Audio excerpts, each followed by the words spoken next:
Sa aking mga kabata, kapag ka ang bayay sadyang umiibig sa kanyang salitang kaloob ng langit, sanang kalayaan nasa ring masapit, katulad ng ibon na nasa himpapawid.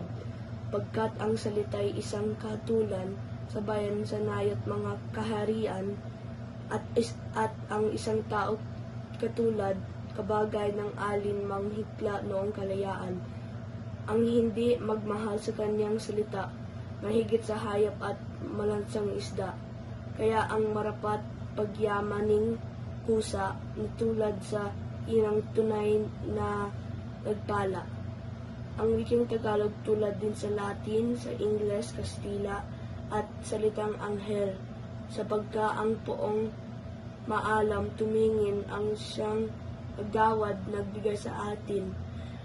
Ang salitang natihuad din sa iba na may alfabeto at sariling letra, na kaya nawalay tinatnyan ng sigwa ang lunday sa lawa noong dakong una.